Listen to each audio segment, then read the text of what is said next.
Lo pernah nggak sih ngerasa dunia tuh makin aneh belakangan ini? Cuaca udah kayak nggak bisa ditebak. Harga barang naik terus, berita isinya bencana, perang, krisis, dan drama politik di mana-mana. Kadang lo scroll media sosial terus mikir, gila ya, dunia ini kayak lagi menuju sesuatu yang gede banget. Nah, banyak orang nyebut itu sebagai krisis 2030. Istilah yang makin sering nongol di forum ekonomi, di YouTube, bahkan di obrolan santai orang-orang yang ngerti arah dunia. Tapi sebenarnya, apaan sih yang dimaksud dengan krisis 2030 ini? Dan kenapa banyak yang ngomong seolah-olah dunia bakal tamat dalam 5 tahun lagi? Santai dulu bro, gue kasih tahu dari awal, krisis 2030 itu bukan ramalan dukun, bukan juga nubuatan agama yang bisa lo telan mentah-mentah. Ini hasil dari pola nyata yang udah lama terbentuk. Ekonomi global yang rapuh, iklim yang rusak, sistem pangan goyah, dan manusia yang makin boros, tapi makin gak sadar diri. Dunia sekarang tuh ibarat kapal gede yang bocor di banyak sisi, tapi penumpangnya masih sibuk foto-foto di dek kapal sambil bilang, santai aja, masih aman kok. Padahal air udah mulai masuk pelan-pelan ke bawah. Dan ini bukan cuma opini kosong. Banyak lembaga besar kayak World Economic Forum, panel iklim dunia, sampai institusi keuangan global udah kasih peringatan. Dekade 2030-an bakal jadi titik balik peradaban manusia. Krisis iklim makin parah, suhu bumi naik, sistem pangan global bisa ambruk gara-gara cuaca ekstrem. Utang negara udah gila-gilaan, inflasi pelan tapi pasti, dan ketimpangan sosial makin gak masuk akal.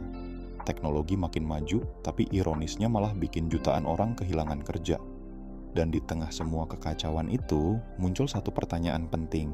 Siapa yang bisa bertahan kalau semua ini beneran meledak? Lo sadar nggak? Sejarah tuh selalu muter dalam pola yang sama. Setiap kali dunia masuk masa krisis besar, entah itu depresi tahun 1930-an, perang dunia atau krisis finansial 2008, selalu muncul dua jenis manusia. Pertama, mereka yang panik, nyalahin keadaan, dan tenggelam dalam ketakutan.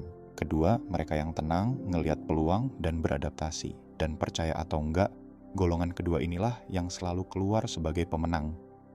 Bukan karena mereka lebih kaya, lebih pintar, atau lebih kuat, tapi karena mereka punya satu hal yang langka banget, kesadaran. Kesadaran kalau dunia ini nggak bisa dikontrol, tapi diri sendiri bisa. Kesadaran bahwa kalau sistem runtuh, yang nyelamatin lo bukan gaji, bukan saldo, tapi kemampuan lo buat bertahan dan berubah. Sekarang lihat deh. Banyak orang hidup dari utang, tergantung banget sama sistem yang rapuh.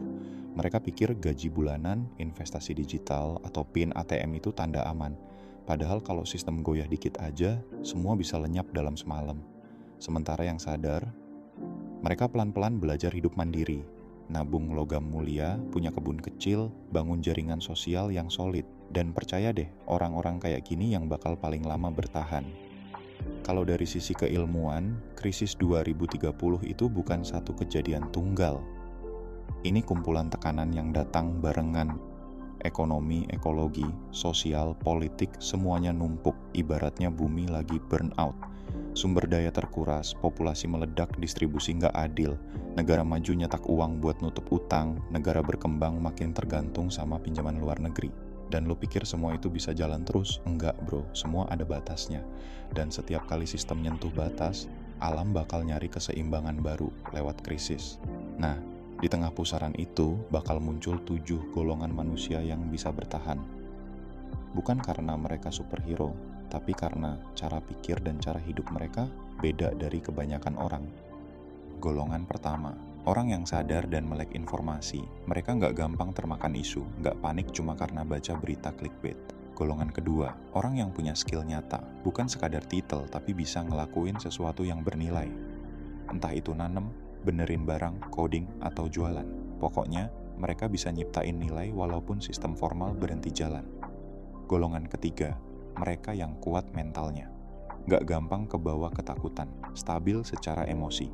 Karena di masa krisis, yang pertama tumbang itu bukan dompet, tapi mental.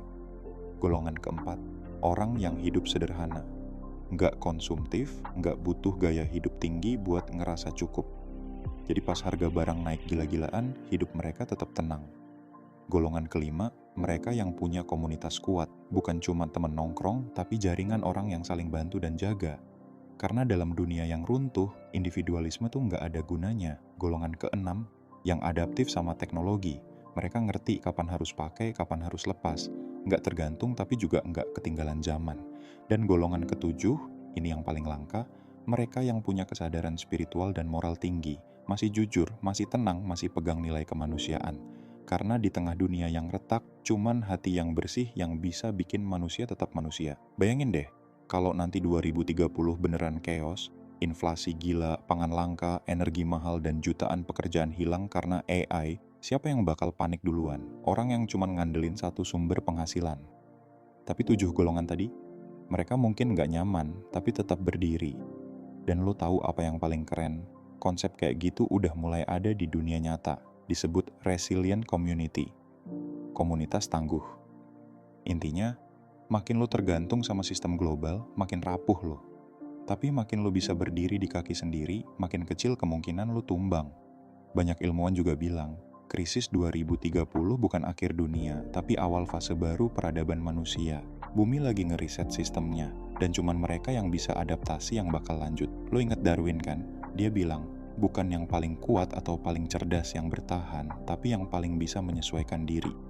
Dan itu masih berlaku sampai sekarang. Sekarang aja udah kelihatan tandanya. Ada orang-orang yang mulai mandiri, nanam sendiri, bikin energi lokal, jual beli di komunitas kecil. Mereka nggak nunggu dunia hancur, mereka siap dari sekarang. Sementara yang lain masih sibuk debat di medsos, flexing gaya hidup palsu, dan lupa sama realita. Padahal krisis nggak peduli sama followers lo, nggak peduli sama filter Instagram lo. Yang nyelamatin lo nanti cuma satu, kemampuan nyata.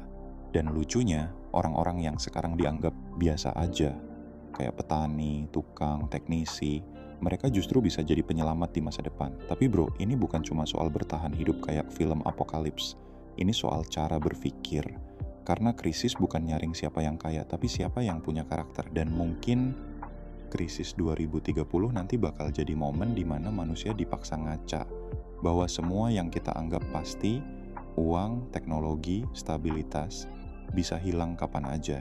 Yang abadi cuma satu, kemampuan manusia buat belajar dan berubah. Kalau lo dengerin ini sambil mikir, terus gue harus ngapain? Tenang, itu pertanyaan yang tepat. Mulai aja dari hal kecil. Kurangin ketergantungan sama hal yang nggak penting. Belajar skill baru, bangun relasi sehat, bikin sistem hidup lo lebih tahan banting. Dan yang paling penting, kuatin mental. Karena di masa krisis, yang pertama tumbang bukan tubuh, tapi pikiran. Lo harus yakin bahwa badai pasti lewat, tapi lo juga harus siap berdiri waktu badai itu nyerang. Ingat, bro, krisis itu bukan tanda kiamat, tapi sinyal buat manusia berhenti hidup autopilot. Kalau lo sadar dari sekarang, mulai adaptasi dari sekarang, lo bakal jadi bagian kecil dari mereka yang tetap berdiri waktu dunia mulai goyah.